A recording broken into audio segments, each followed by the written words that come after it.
Está hoy con nosotros, por fortuna, Carolina Montoya. Su sección No hay Planeta B y hoy nos va a hablar del tema de plásticos. Carolina, bienvenida. Adelante. Hablemos con Peláez.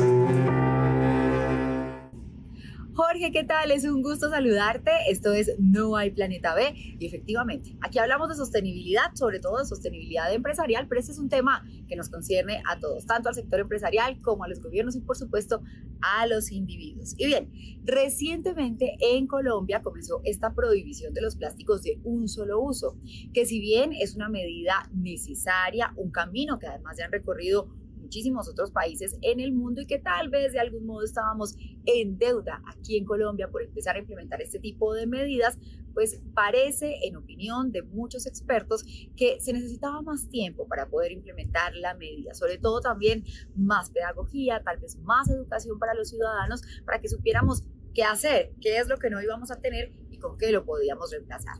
Alternativas hay muchísimas y el sector del plástico en sí mismo ha dedicado millones de dólares a hacer investigación, ciencia, tecnología, desarrollo para ofrecer lo que les estoy diciendo, esas alternativas a los plásticos de un solo uso.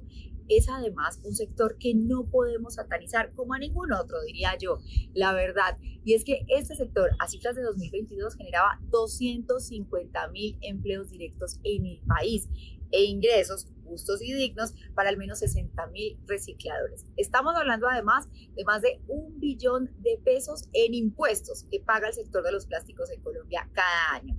Así que no es menor lo que está pasando en este momento y lo que para muchos también es un riesgo para toda esa cantidad de empleos de la que les estoy hablando.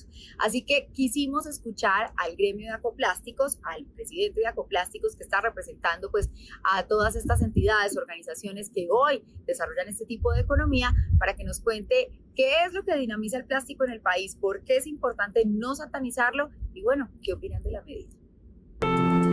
Hablemos con Peláez. Daniel Mitchell es el presidente ejecutivo de Acoplásticos. Este gremio colombiano sin ánimo de lucro reúne y representa a las empresas de las cadenas productivas químicas que incluyen las industrias del plástico, caucho, pinturas, tintas, fibras, impresión en 3D, fabricantes digitales, materiales compuestos, petroquímica y sus relacionados. En Hablemos con Peláez, Daniel Mitchell. A partir del próximo 7 de julio entra en vigencia la prohibición de los siguientes productos: bolsas de punto de pago, rollos de bolsas vacías dispuestas en los establecimientos de comercio para el empaque de productos a granel, bolsas para lavanderías, de los periódicos, revistas, facturas, pitillos, mezcladores, copitos y palitos para los globos de inflar. Es importante aclarar que existen unas excepciones a estas prohibiciones, incluyendo alternativas sostenibles que se pueden seguir distribuyendo y comercializando en el mercado, por ejemplo, productos biodegradables de plástico, productos plásticos reutilizables, que no son de un solo uso, productos plásticos fabricados 100% con materia prima plástica reciclada. Adicionalmente, por ejemplo, es importante también resaltar que productos no quedan prohibidos a partir del 7 de julio, entonces no quedan prohibidos productos como los desechables. Adicionalmente, ningún tipo de empaque, envase o embalaje plástico queda prohibido. Estos productos lo que tienen son unas metas de reciclaje, unas metas de economía circular, todo ello para que la industria plástica avance hacia la sostenibilidad y para que evitemos que los plásticos contaminen y terminen en el ambiente. Hablemos con Peláez.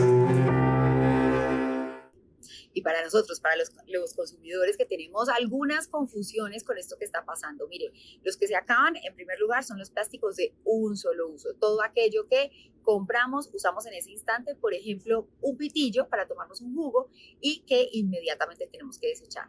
Eso es lo que se acaba. No significa que el producto en sí no se va a volver a comercializar, lo que pasa es que puede cambiar el material en el que está hecho. Vamos a ver que ahora esos pitillos, esos vasos, muchas de las bolsas pues ya vienen en materiales biodegradables. Por ejemplo, a través del bagazo de caña aquí en Colombia se han hecho unos adelantos espectaculares para todos esos materiales y en el caso de las bolsas pues tampoco es que se acaben todas. Ahí también hay alternativas biodegradables porque hay plásticos que tienen un tratamiento que permiten eso. Pero entonces, por ejemplo, para los desechos de las mascotas, usted puede seguir utilizando sus bolsas. Lo que va a pasar es que en el mercado va a encontrar bolsas biodegradables. También para el tema de los desechos de la cocina, los desechos del hogar, ese tipo de bolsas que hay que utilizar, que son para los orgánicos o en fin, las va a volver a encontrar. Lo que pasa es que seguramente las encontrará de otro material y ojalá haga la inversión y las compre a un precio que va a ser seguramente un poco más alto, pero que tenga en cuenta que está contribuyendo con nuestro planeta. A propósito de eso, Acoplásticos, que ya estábamos escuchando la posición de este gremio, entregó un estudio sobre cómo se va a ver afectado el bolsillo del consumidor. Pues mire, en promedio, todo lo que tiene algún recubrimiento de plástico, la película de seguridad, todo lo que viene empacado así, sí va a tener un incremento de alrededor del 4% que se va a terminar cargando pues al bolsillo del consumidor final. Ahí hay un impacto importante que ustedes saben que al final el que termina pagando ese tipo de cosas pues es el consumidor.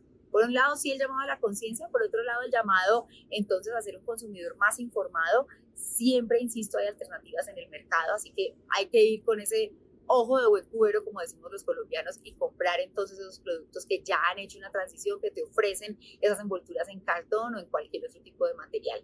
Y bueno, al final del día, la invitación de hoy, como les decía al principio, es no satanizar ningún sector, ni a los plásticos, ni a ninguno.